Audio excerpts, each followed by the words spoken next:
Your boundaries are absolutely irrelevant. Online, all you hear about is your boundaries. Your boundaries this, your boundaries that.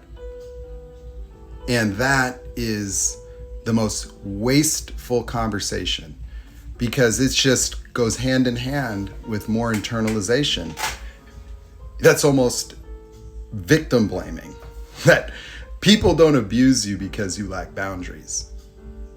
You just end up with people that are abusive because you do not discern their boundaries. That the only boundaries that you need to be cognizant of in any relationship is the boundaries that govern the behavior of another person, and being aware that your own personal boundaries have nothing to do with the character and the behavior of others. That you cannot set boundaries and then just protect yourself from abuse and then end up in these relationships and expect that that's going to make any difference. It is a completely wasted conversation. That the only thing that matters is your discernment. That if somebody lacks character, if somebody is dishonest, if somebody lies, if somebody betrays people, if somebody future fakes, if somebody's manipulative, if somebody cheats, if somebody beguiles, if somebody uses, if somebody's predatory, the answer is not enhancing the enforcement of your boundaries and coexisting in that reality. No. If you're going to sit here and buy into policing your boundaries is somehow going to protect you in your life, you're going to never get what you want, ever. Because that's just focusing inward. That is more internalization. That is more victim blaming. That is bullshit. That the only boundaries that matter are the boundaries that define the character of other people.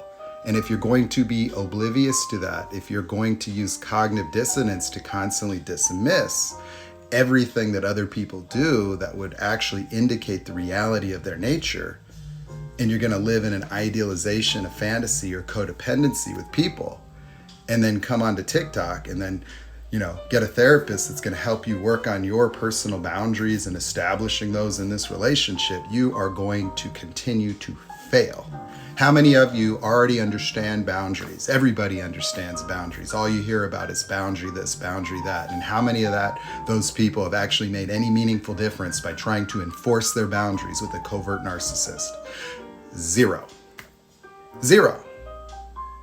Makes no difference.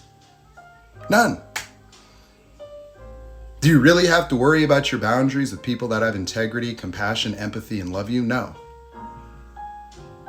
That everybody can screw up and make mistakes and be held accountable, without a doubt.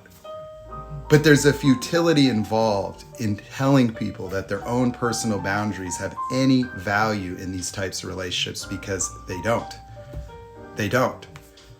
Because these people are not perceptive to the violations of their boundaries when they're internalizing abuse and working on their boundaries and making it that their boundaries have something to do with the behavior of others. Your boundaries do not define another person, and people do not treat you on some gradient based on the value you provide or the establishment of your boundaries. It has nothing to do with them.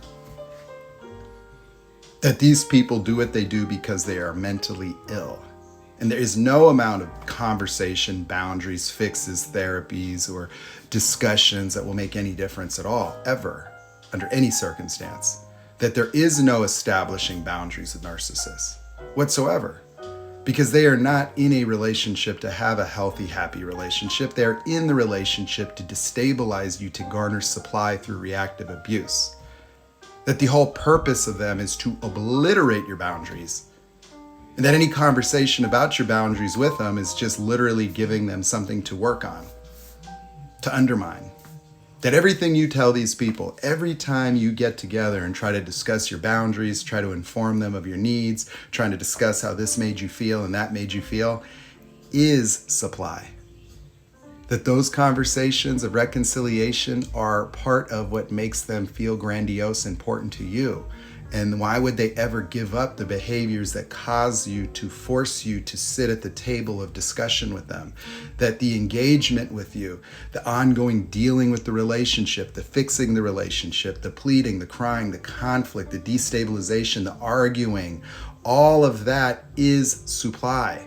That is the relationship. That is the purpose of their behaviors, that they are not acting out just because they're simply traumatized and they can't help it. No, they are willfully doing that this is how they get supply. That for a covert narcissist, dysregulating you and abusing you emotionally is just like a grandiose narcissist out there, selling services or giving speeches or grandiositizing themselves in public or making people believe in this entity that they are. That for covert narcissists, these abuse relationships are their primary lifeblood of supply. Getting you to constantly trying to fix and heal the relationship is the same difference as a grandiose narcissist trying to get business things going, trying to get people to praise them. You have a false self and a grandiose narcissist. It's all about the grandiosity and the perfection of this individual and getting people to admire that. If you have a covert narcissist, they are all about destabilizing drama. They're all about being a victim. They're all about inducting you into abuse cycles. They're all about reactive abuse. They're all about getting you to fix the relationship and deal with them and get people to invest in their drama and talk about the problem with their relationship with someone else so that they get sympathy there. Then they come to you to talk about this relationship with their mom and their relationship over here. And they willfully dysregulate and destabilize their entire life to just get constant attention for the false self, which is the grandiose, pitiful, inverted narcissist, the grandiose inferiority, the grandiose brokenness, the grandiose victim. And so all the stuff that people do to try to fix relationships with covert narcissists is the relationship. That is the whole purpose of the relationship. There is no other purpose of the relationship. These are not going in the right direction. They do not have a common goal of a healthy, happy life. They only want to take somebody who wants that, fake them out enough to get them attached so they can then just destabilize and work on you to get you to act out, to get you toxic, to get you right where they want you. Working on the relationship, sympathizing and supporting them, becoming their toxic mother. Totally different agenda than you. And it's got nothing to do with boundaries. Nothing. And so it has nothing to do with establishing boundaries. The only boundaries that you need to be cognizant of are the boundaries of people you invite into your life. That if their behavior does not reflect a good character, that's all you need to know.